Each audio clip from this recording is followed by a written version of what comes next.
Φώτος Δημητρίου, πες μας Φώτο, πώς ξεκίνησες στην κεραμική, πότε, πώς έτυχε να ξεκινήσεις? Η κεραμική ξεκίνησα στο κατεχόμενη σήμερα Αμόχωστο. Στην τεχνική σχολή Αμόχωστο υπήρχε ο κλάδος κεραμικής διακοσμητικής.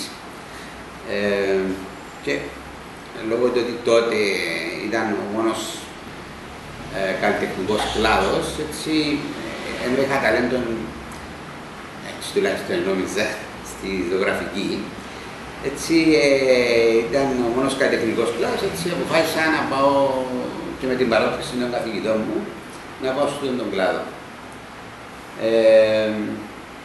Έτσι γνωρίστηκα με την κεραμική, παρόλο ότι στην αρχή είχα κάποιους ενδιασμούς, μετά κέρδισε με η κεραμική.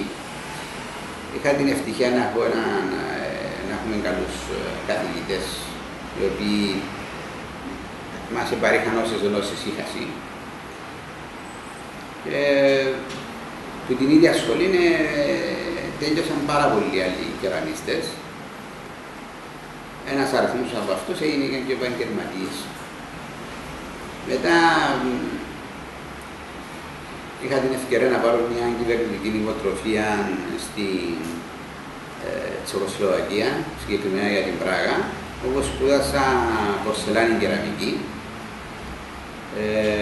Οι σπουδές μου ήταν ένας χρόνος γλώσσα, 6 ήταν το κύριο θέμα. Τέλειωσα το 1983 την σχολή, είναι η Ακαδημία Εφαρμοζόμενων Τεχνών, ονομάζεται, στην οποία οι μισοί μαθητές που έχουν μαθήματα που έχουν παραπάνω σχέση με γλυπτική έπαιρναν τον τίτλο του ακαδημαϊκού γλύπτη και οι άλλοι μισοί που ήταν με τη ζωγραφική έπαιρναν τον τίτλο του ακαδημαϊκού ζωγράφου. Ήταν μια σχολή με διάφορους κλάδους, δεν ήταν μόνο κεραμική, πορσελάνη, υπήρχε αρχιτεκτονική, γλυπτική, γυαλίν, τεξτάιλ, μότελιστ, μικρογλυπτική.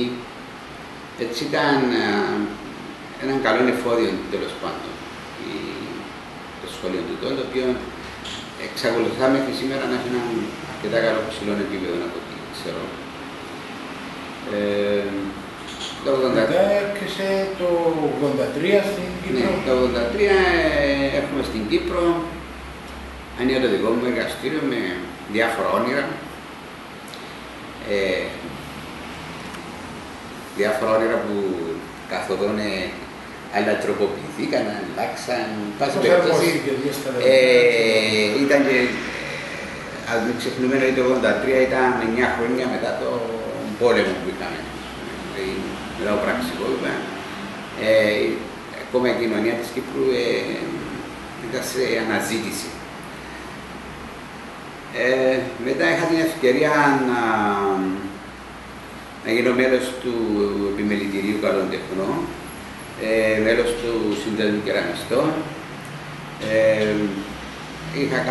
Έχω κάνει σειρά ανατομικών εκθέσεων γύρω στις 10, αν θυμάμαι καλά. Πήρα μέρος σε πολλές ομαδικές εκθέσεις, τόσο στην Κύπρο όσο και στο εξωτερικό. Έχουμε μια καλή δραστηριοποίηση σαν σύνδεσμος κεραμιστών που έχουμε λάβει μέρος σε εκθέσεις.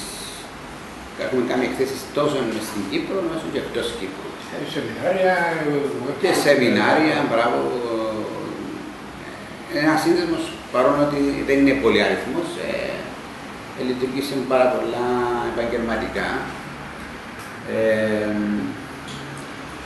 Εντάξει, σήμερα σε μια ηλικία, όχι ότι γεράσαμε, αλλά το που με προβληματίζει έντονα είναι τι γίνεται με την κεραμική, γνωρίζοντας ότι τα τελευταία χρόνια δεν έχουμε νέους κεραμιστές, ελάχιστους. Και πιστεύω ότι έπρεπε το κράτος, κατ' επέκταση η Ευρωπαϊκή Ένωση, να ενδιαφερθεί όχι μόνο για την κεραμική, αλλά διάφορα επαγγέλματα που σχέση με τον πολιτισμό. Έτσι, πιστεύω ότι τη στιγμή υπάρχει ένας κίνδυνος για την κεραμική.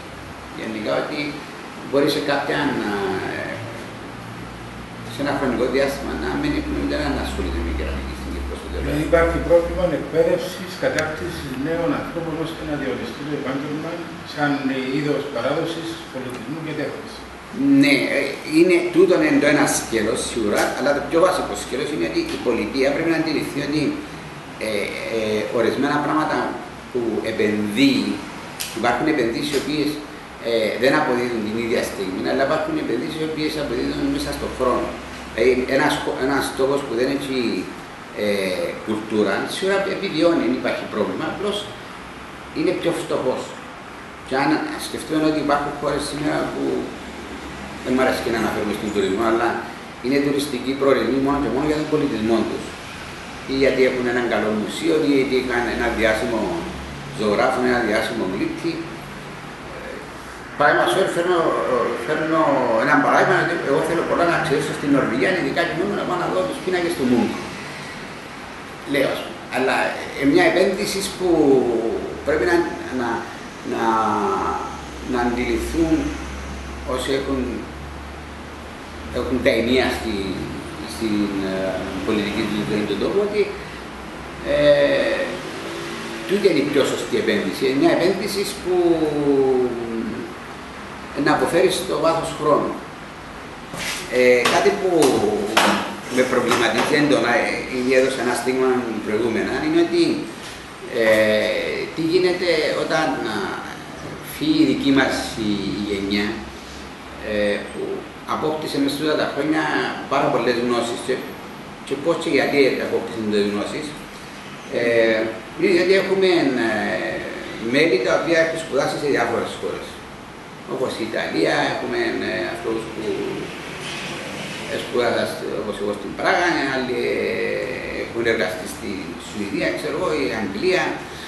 Έχουμε συσσωρεύσει και με την πολύχνωρη πείρα που έχουμε κάποιες γνώσεις.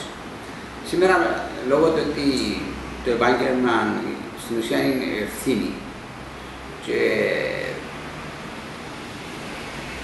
το δικό μας όραμα, όχι μόνο το δικό μας, αλλά και τους υπόλοιπους που ασχολούνται με την κεραμική, είναι τι θα γίνει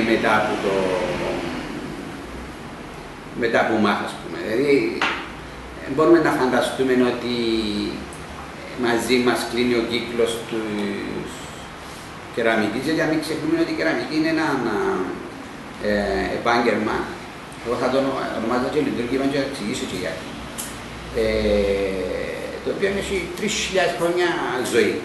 Γίνεται σήμερα με ποια ανευθυνότητα η πολιτεία μπορεί να φύγει έναν τέτοιο κλάδο να μην υπάρχει. Και όταν λέω λειτουργήμα είναι ότι αν αναλογιστεί ότι ο άνθρωπος την πρωτόγονη του κατάσταση, η κεραμική ήταν μια επανάσταση για αυτό. Διότι για να έχει μια κούπα να πιει νερό πρέπει να δουλέψει 4-5 μέρες να σκαλίσει μια πέτρα. Ο πυλός ήταν μια επανάσταση. Σε μπορούσε να κάνει σε μια ημέρα 100 κούπες. Εκτός τούτου, η κεραμική είναι ένας τρόπος να μαθαίνουμε για τον πολιτισμό μας από την αρχαία εποχή μέχρι σήμερα. Είναι ένα βιβλίο ανοιχτό. Έτσι πιστεύω ότι αν έχουμε έναν τρόπο να πιέσουμε, αλλά ελπίζουμε ότι τούτα που με την ευκαιρία του προγράμματος ας αποστείλει παραπέρα ότι τούτο το επάγγελμα πρέπει να υπάρξει, διότι σίγουρα η ζωή δεν χρειάζεται μόνο αυτοκίνητα, βιομηχανίες, κινητά, τηλέφωνα, τι άλλο, αλλά χρειάζεται και κουλτούρα. Και μπορεί ένας τόπος να ζήσει χωρίς κουλτούρα, σίγουρα, αλλά θα είναι σίγουρα πολλά πιο φτωχός.